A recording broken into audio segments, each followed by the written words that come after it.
Hoje é quarta-feira, 17 de fevereiro. Quem fala é Dan Cava, responsável pela área de gestão da TAG Investimentos, e esse é mais um podcast semanal. A conversa de hoje acontece numa quarta-feira de cinzas, pós-carnaval, propositalmente para a gente começar a semana, uma semana aí mais curta, onde os mercados locais abrem somente após o almoço, onde a gente teve um feriado nos Estados Unidos na segunda-feira, para a gente ter um pouco uma visibilidade mais clara do que aconteceu na última semana e nesses últimos dias. Na semana passada eu comecei aqui falando sobre o cenário local, depois passei para o cenário internacional. Eu vou inverter a ordem essa semana, vou falar um pouco mais de mercado internacional, depois a gente fala de mercado local, e já antecipando que a gente não tem grande novidade no cenário. A gente tem sim, talvez, movimentos mais acentuados em cima de temas que a gente já vem conversando aqui ao longo das últimas semanas, quiçá ao longo dos últimos meses ali, desde as eleições americanas no final do ano passado, final de outubro, começo de novembro, desde do anúncio da eficácia das vacinas contra a pandemia, contra o Covid e etc.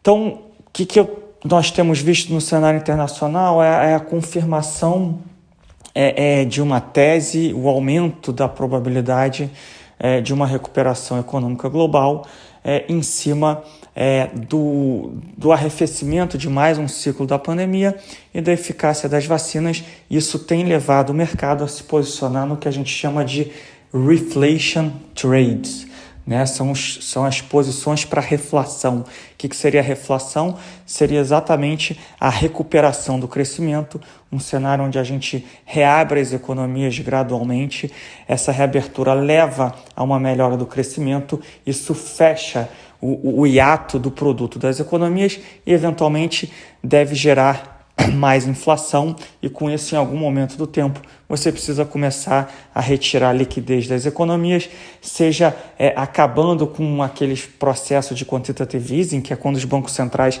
eles injetam liquidez na economia, ou em algumas outras economias, você começando um processo de alta de juros, né? Obviamente que a gente não está falando aqui que isso vai acontecer nos próximos dias, nas próximas semanas, mas como a gente sempre conversa, o mercado é forward-looking, o mercado olha sempre para frente, às vezes alguns meses à frente, e começa a se posicionar para esse cenário. Na verdade, já vinha se posicionando para esse cenário há algum tempo. O que nós temos visto nos últimos dias, nas últimas semanas? A confirmação do começo de uma recuperação do crescimento depois do último ciclo das últimas ondas da pandemia, principalmente na Europa e nos Estados Unidos. Então a gente já começa a ver dados de alta frequência um pouco melhores, lembrando que parte relevante da Europa, ou pelo menos parte econômica relevante da Europa, ainda está com lockdowns bastante apertados. Os Estados Unidos não passou por processo de lockdowns mais apertados nacionais, né? Mas você teve algumas medidas mais restritivas em importantes cidades, em importantes estados do país. E os números de alta frequência, de fato, começam a mostrar uma recuperação dessa atividade. A gente vê isso tanto em números de circulação de pessoas, a gente vê isso em alguns PMIs, a gente viu isso no ZIL, que é um dos mais importantes indicadores de confiança da Alemanha, que foi divulgado ontem. Então, os sinais são todos na direção de que talvez a gente tenha feito o piso desse, digamos assim, mini ciclo econômico, e agora a gente vai começar um novo ciclo de recuperação. Isso acontece, obviamente, ao mesmo tempo em que essa última onda, esse último ciclo da pandemia, ele arrefece de maneira bastante visível e relevante, principalmente na Europa e nos Estados Unidos. Eu não estou comentando aqui muito de Ásia, porque a Ásia ela não participou dessa última onda, desse último ciclo.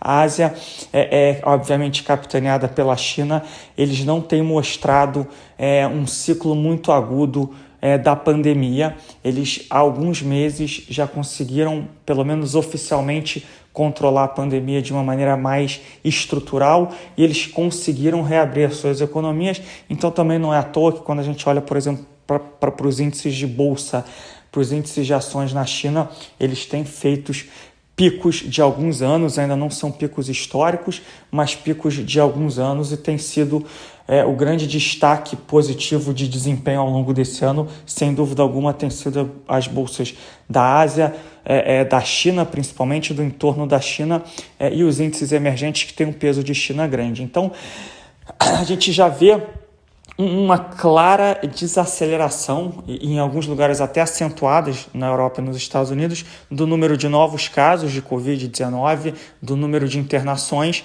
O número de óbitos, ele tem um certo atraso em relação a esses outros números, mas a gente já começa a ver também uma redução nesses números, tá? Então a gente tem uma melhora na perspectiva de crescimento, a gente tem o arrefecimento da pandemia, a gente tem as vacinas ganhando tração, principalmente no Reino Unido / Inglaterra, principalmente nos Estados Unidos, e agora alguns outros países da Europa também começam a ajustar o seu processo de vacinação. E para finalizar, a gente tem as negociações nos Estados Unidos, capitaneadas pelo novo presidente americano Joe Biden, para um pacote fiscal de quase 2 trilhões de dólares, 1,9 trilhões de dólares. Provavelmente não vai ser isso que vai ser aprovado, mas alguma coisa perto de 1,5 trilhões de dólares já parece bastante provável. Então, a gente tem aí alguns pilares importantes para sustentar essa recuperação global, para dar sustentação aos ativos de risco e dar sustentação a esse tema de reflation, de reflação. Qual foi o grande destaque dos últimos dias, especialmente dessa terça-feira? Foi a abertura de taxa de juros da curva americana, o 10 anos, né, que é o famoso, a Treasury de 10 anos, chegou a atingir 1,3%, 1,30%. Lembrando que ali na crise essa taxa navegou em torno de 0,60%, 0,70%. É uma abertura bastante relevante de taxa em curto espaço de tempo. Apenas ontem, essa taxa abriu 0,10, 10 basis points, que é um movimento considerado rápido e acentuado para um só dia. Qual é a nossa visão, né? Quando a taxa de juros ela abre de maneira controlada e organizada, né? Geralmente ela acontece porque você está tendo uma recuperação do crescimento, mas ainda com uma liquidez ampla e sem que a gente tenha sinais de inflação. Esse cenário ele é tido como um cenário construtivo, ele é tido como um cenário positivo para os demais ativos de risco. Então, a gente vê alta de bolsas, alta de apreciação de ativos emergentes, eventualmente um dólar fraco no mundo e etc. É o cenário que a gente gosta de dizer, né, no termo em inglês, se chama Goldilocks, que é um cenário que você ainda tem liquidez, você não tem inflação, você tem crescimento, então os ativos de risco eles apreciam. Quando essa alta ela se torna rápida e acentuada e talvez desordenada, né? Então, ontem a gente teve uma alta de 10 basis points. Se você tiver nos próximos dias essa taxa subindo mais 20, 25, 30, 40 basis points num curto espaço de tempo, ela começa a se tornar uma restrição para apreciação adicional dos ativos de risco. Basicamente porque quando você faz o valuation dos ativos de risco, principalmente nos Estados Unidos, você precisa descontar esse fluxo, né, por uma taxa, e essa taxa é a taxa americana. Então, quando você tem uma elevação muito rápida e acentuada dessa taxa, você faz essa conta, esse valuation do desconto, os ativos vão parecer que eles estão caros ou que talvez eles não tenham muito potencial de apreciação, porque a taxa de juros agora é mais alta, então você pode criar uma restrição para a apreciação adicional desses ativos e até mesmo um cenário que se torne negativo para ativos de risco em geral, porque você tem agora uma taxa de juros abrindo num ritmo muito mais acelerado, tá? Ontem a gente já viu sinais de que uma abertura de taxa de 10 basis points, de 1,20 para 1,30 num só dia, começou a incomodar alguns ativos, principalmente os ativos que são mais dependentes de liquidez, né? Então, quando a gente vai para o mercado de ações, por exemplo, o setor de tecnologia, né,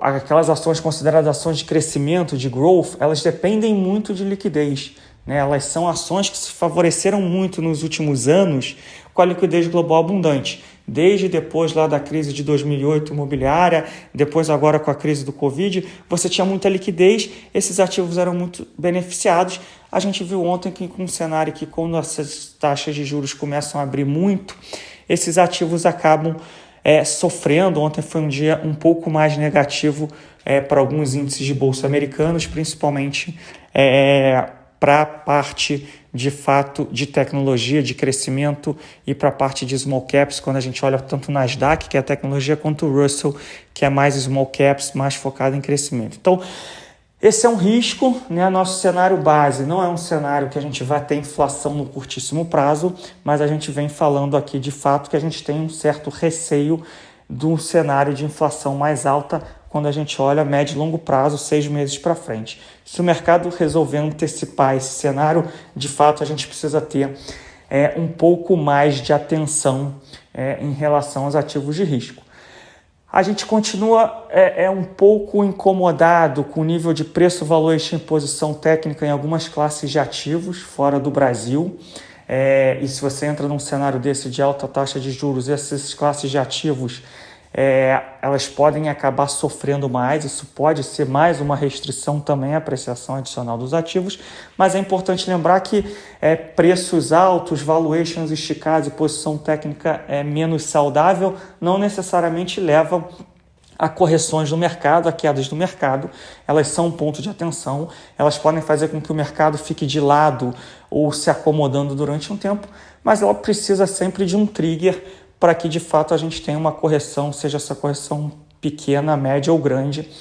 Então a gente tem que acompanhar essa taxa de juros americanas para entendermos se isso vai ser um trigger ou não para correções de curto prazo ou para mudanças de tendência, tá? Por enquanto é apenas um risco, mas que a gente está monitorando e que a gente precisa monitorar.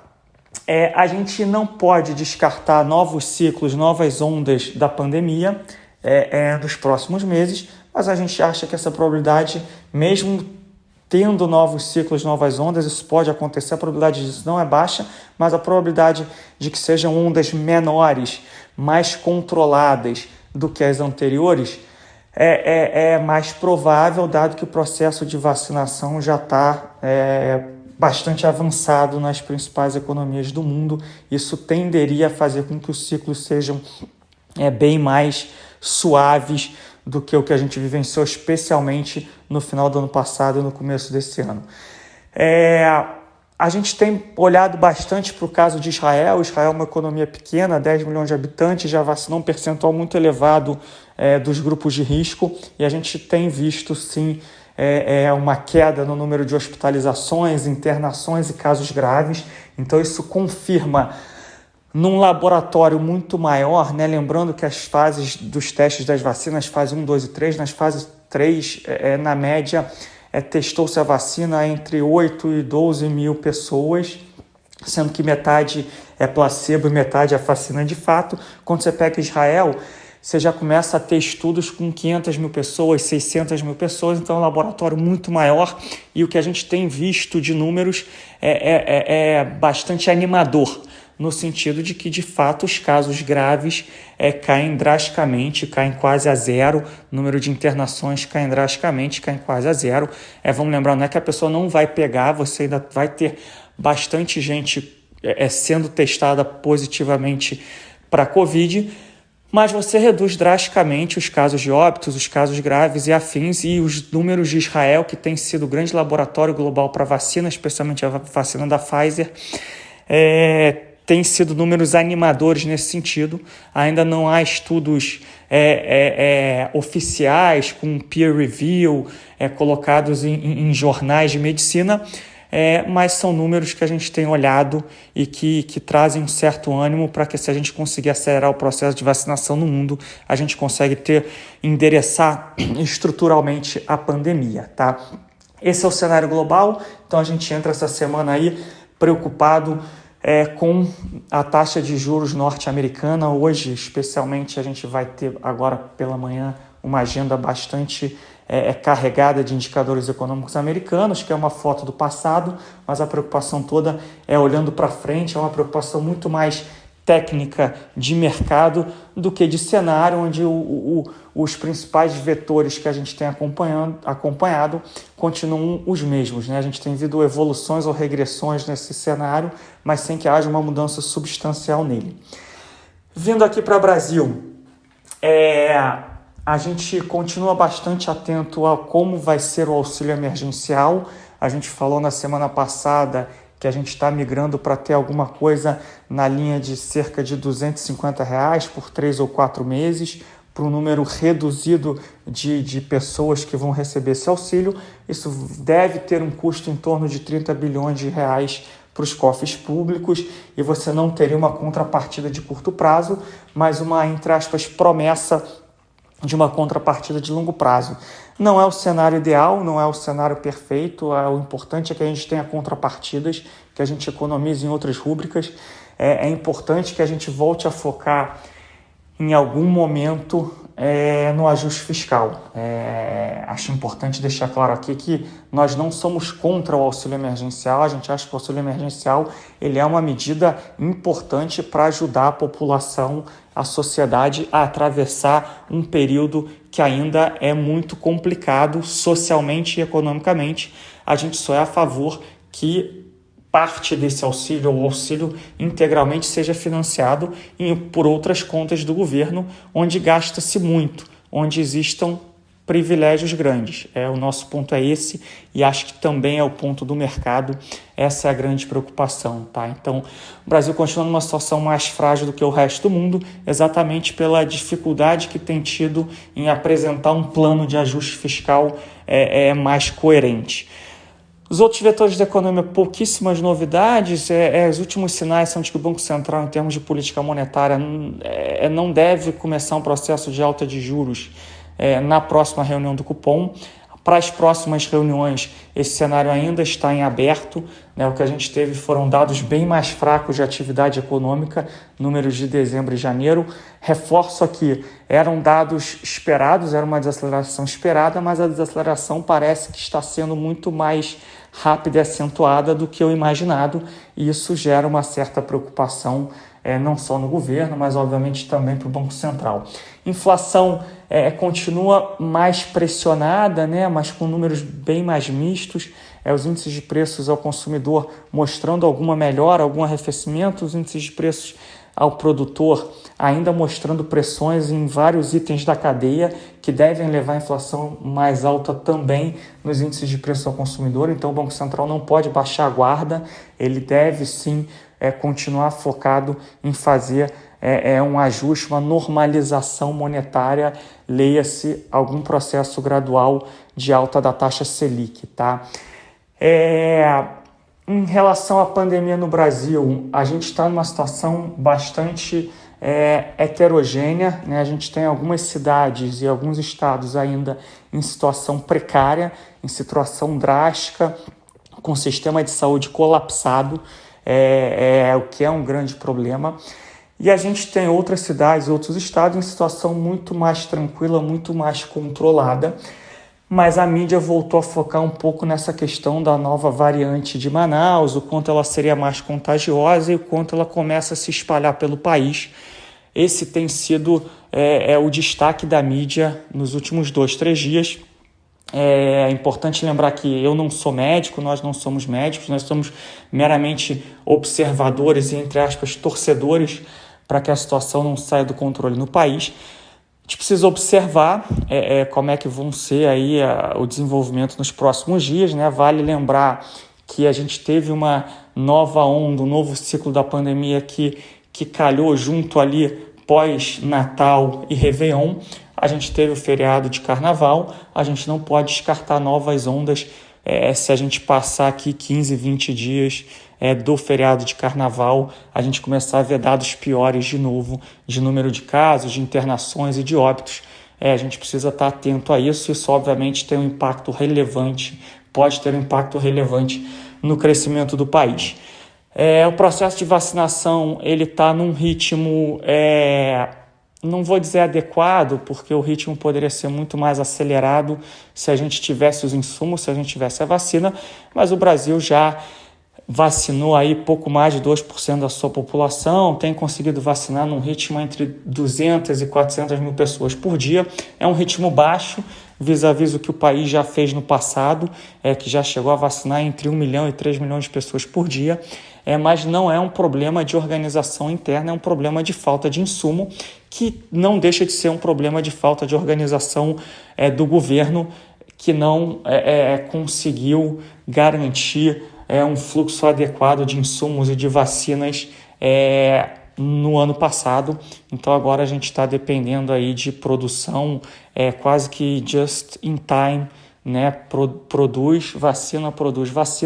Algumas cidades, alguns estados já falando que a gente pode ter uma falta de vacinas ao longo dessa semana e você precisa interromper o processo de vacinação.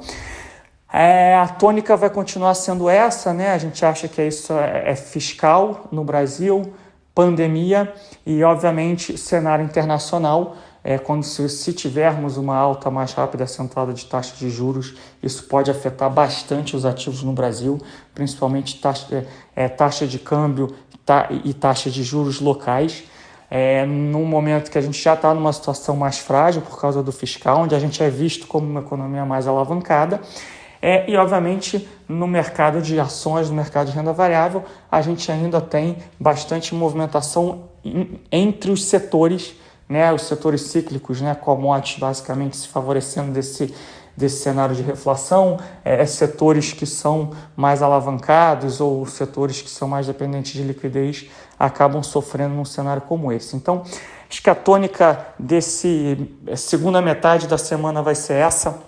E na semana que vem a gente volta a se falar para ver como é que foram esses desenvolvimentos e as novidades que a gente teve no cenário. Queria desejar um feliz carnaval a todos, uma boa semana e agradecer mais uma vez a audiência de vocês.